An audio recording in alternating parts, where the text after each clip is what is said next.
अनुज थापन ने टॉयलेट में की आत्महत्या। एक्टर सलमान खान के घर पर फायरिंग वाले मामले में हर रोज नए अपडेट आ रहे हैं। इस मामले में आरोपी अनुज थापन पुलिस हिरासत में थे। उन्होंने पुलिस कस्टडी में सुसाइड कर लिया है। आरोपी अनुज थापन ने टॉयलेट में चादर के टुकड़े से आत्महत्या की। आरोपी थापन को दोपहर 12:30 पर जीटी अस्पताल ले जाया गया। आरोपी अनुज थापन की जीटी अस्पताल में इलाज के दौरान मौत हुई। इस कस्टडी में हुई मौत की जांच स्टेट सीआईडी को दी जाएगी। बता दें कि रात को पुलिस ओढ़ने के लिए जो चादर देती है, अनुज ने उसी के टुकड़े से फांसी लगाकर सुसाइड किया। लखनऊ के स्कूलों को भी मिली बम से उड़ाने की धमकी। उत्तर प्रदेश की राजधानी लखनऊ के एक स्कूल में बम की धमकी मिली थी। सूचना मिलते ही पुलिस एक्टिव हो गई। अब इस मामले को डीसीपी उत्तर प्रबल प्रताप सिंह ने बयान जारी किया है। उन्होंने कहा कि थाना पीजीआई वृंदावन में एमिटी नेशनल स्कूल है, जिसमें एक मेल प्राप्त हुआ था, जिसके माध्यम से स्कूल में बम की सूचना दी गई थी, जिसमें स्कूल प्रशासन के साथ मिलकर स्कूल को चेक कराया गया। सिंह ने कहा कि जो स्कूल मेल के माध्यम से दी गई थी वह पूरी तरीके से गलत पाई गई है। कार्रवाई की जा रही है। मेल प्राप्त करने के बाद में जो साइबर टीम है, इसके अलावा एटीएस और एसटीएफ के माध्यम से इस केस को वर्कआउट करने का प्रयास किया जा रहा है। केवल दहशत फैलाने के लिए भेजा गया मेल। दिल्ली एनसीआर के कई स्कूलों में बम की धमकी पर दिल्ली पुलिस पीआरओ सुमन नलवा का कहना है, कई स्कूलों ने हमसे संपर्क किया है कि उन्हें अपने परिसर में बम के बारे में एक ईमेल दिया गया है। दिल्ली पुलिस ने तलाशी अभियान चलाया है, लेकिन कोई अप्रिय घटना नहीं हुई है। अब तक जो पता चला है उससे ऐसा लगता है कि किसी ने दहशत पैदा करने के लिए ऐसा किया है। मैं बस माता पिता से अनुरोध करना चाहता हूँ कि वे घबराएं नहीं, हम इस संबंध में जाँच कर रहे हैं। दिल्ली वक्फ की संपत्तियों पर निर्माण से एचसी नाराज। दिल्ली हाईकोर्ट ने मंगलवार को कहा कि विवादित वक्फ संपत्तियों पर अनधिकृत निर्माण जोर शोर से हो रहे हैं और कोई भी इस ओर ध्यान नहीं दे रहा है। अदालत ने इस मामले में उचित निगरानी की आवश्यकता पर जोर दिया। हाईकोर्ट ने 123 संपत्तियों के विवाद से संबंधित मुद्दे पर गौर किया और कहा कि उनमें से कुछ दिल्ली में बहुत ही आकर्षक संपत्तियां हैं और शहर के केंद्र में स्थित हैं। दिल्ली वक्फ बोर्ड इन संपत्तियों पर अपना दावा करता है, जबकि केंद्र ने उन्हें बोर्ड की सूचना से बाहर कर दिया है।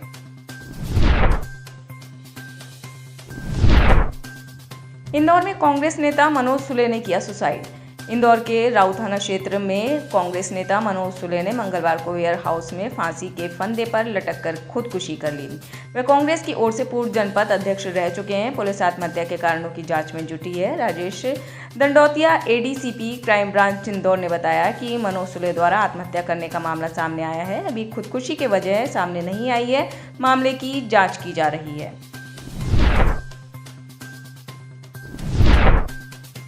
विक्रमादित्य सिंह पर भड़की कंगना रनौत। हिमाचल प्रदेश में 7वें और आखिरी चरण में लोकसभा के चुनाव है। भारतीय जनता पार्टी की मंडी संसदीय क्षेत्र से प्रत्याशी कंगना रनौत लगातार प्रचार में जुटी हुई हैं। कंगना रनौत ने रामपुर के ननखड़ी में प्रचार किया। हिमाचल प्रदेश के मुख्यमंत्री सुखविंदर सिंह सुक्खू के नेतृत्व वाली सरकार और मंडी संसदीय क्षेत्र में अपने प्रतिद्वंदी विक्रमादित्य सिंह पर जाम का निशाना साधा।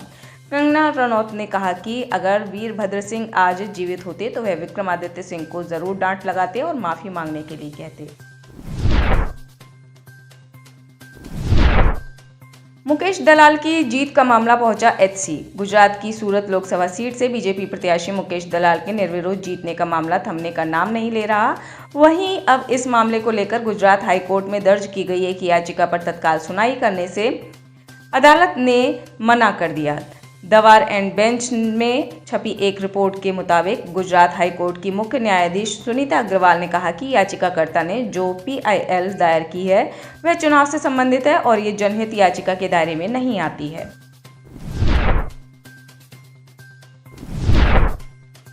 लोकसभा चुनाव के बीच कांग्रेस को झटका। कांग्रेस के पूर्व विधायक दलवीर सिंह गोल्डी आम आदमी पार्टी में शामिल हो गए हैं। दलवीर सिंह गोल्डी साल 2022 में भगवंत मान की ओर से संगरूर के सांसद पद से इस्तीफा देने के बाद हुए उपचुनाव में कांग्रेस के उम्मीदवार थे। हालांकि इस चुनाव में अकाली दल के सिमरनजीत सिंह मान से हार का सामना करना पड़ा था। बता दें कि इससे पहले संगरूर के धुरी से पूर्व विधायक दलवीर गोल्डी के बीजेपी में शामिल होने की चर्चाएं चल रही थी। सूत्रों की माने तो गोल्डी ने बीजेपी में शामिल होने का फैसला टालते हुए आम आदमी पार्टी में शामिल होने का फैसला किया।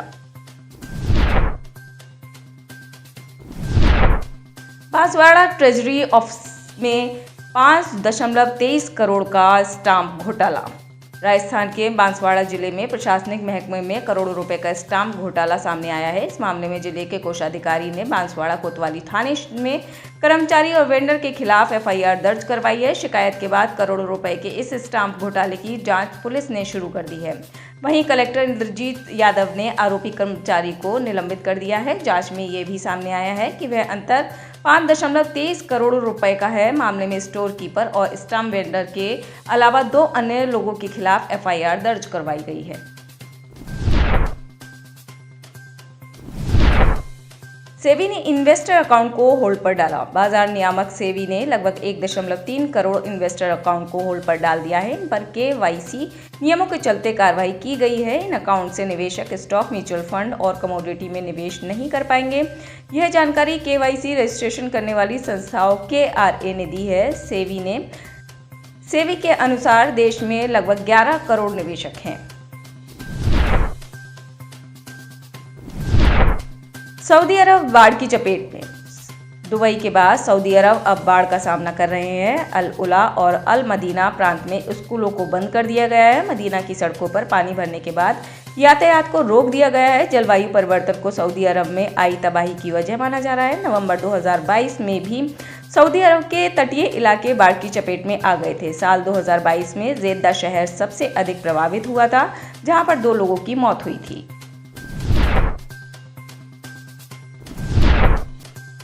रूस ने यूक्रेन पर किया मिसाइल अटैक। यूक्रेन में हैरी पॉटर कैसल नाम के एक सुंदर महल पर रूसी मिसाइल से हमला हुआ है। यूक्रेनी अधिकारियों ने बताया कि हमले में लगभग 20 आवासीय इमारतें और बुनियादी सुविधाएं भी क्षतिग्रस्त हुई हैं। रूसी हमले के वीडियो और चित्र सोशल मीडिया पर साझा किए गए हैं। यूक्रेन के अभियोजक जनरल कार्यालय द्वारा जारी किए गए हमले के वीडियो और तस्वीरों में एक शैक्षणिक संस्थान के शंकु के आकार के टावरों और छत को अपने चपेट में लेते हुए दिखाया गया है। स्कॉटिश वेरोनियल ढेर की तरह दिखने के कारण इस संपत्ति को हैरी पॉटर महल के नाम से भी जाना जाता है। कोलंबिया यूनिवर्सिटी में हंगामा। अमेरिका के कई विश्वविद्यालयों में फिलिस्तीन के समर्थन और इजरायल के खिलाफ पिछले 2 हफ्तों से हंगामा चल रहा है। कई छात्रों से धक्का मुक्की और मारपीट की खबरें भी सामने आ रही हैं। यहाँ मंगलवार देर शाम भी काफ़ी हंगामा हुआ। हंगामे से कुछ घंटों पहले ही मेयर एरिक एडम्स ने प्रदर्शन समाप्त करने को कहा था, लेकिन जब प्रदर्शनकारी नहीं माने तो न्यूयॉर्क पुलिस ने यूनिवर्सिटी पर धावा बोल दिया। छात्रों ने मंगलवार तड़के कोलंबिया विश्वविद्यालय की इस इमारत पर कब्जा कर लिया था। पुलिस खिड़की तोड़कर बिल्डिंग में घुसी है। इस दौरान करीब 50 छात्रों को पकड़ लिया गया है। इस पूरे मामले का एक वीडियो भी वायरल हो रहा है, जिसमें स्टूडेंट एक खिड़की से फिलिस्तीनी झंडा फहराते दिख रहे हैं।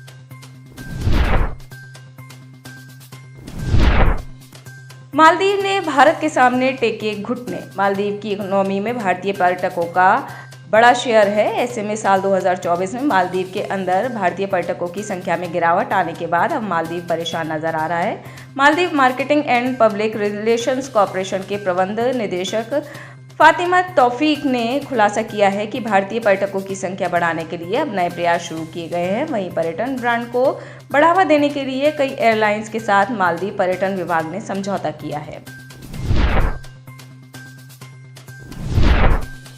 पाकिस्तान में आटा 800 रुपये किलो। पाकिस्तान में महंगाई को लेकर हाहाकार मचा हुआ है। लोग सरकार के विरोध में खुलकर बोल रहे हैं। वह खाने पीने की चीज़ों की कीमतें आसमान छू रही हैं। आटा और रोटी इतनी महंगी है कि आम लोग खरीद नहीं पा रहे हैं। कराची में एक दुकान चलाने वाले अब्दुल हामिद ने एक न्यूज़ एजेंसी को बताया, खाने पीने के सामान की कीमतें बढ़ रही हैं। हम अपने परिवार को बुनियादी सुविधाएं नहीं दे पा रहे हैं, लेकिन हमारे नेता मज़े कर रहे हैं।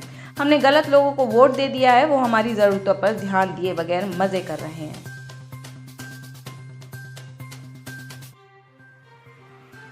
आप इस खबर के बारे में क्या सोचते हैं, हमें कमेंट सेक्शन में बताएं। साथ ही ब्रह्मास्त्र न्यूज़ को सब्सक्राइब और शेयर भी जरूर करें।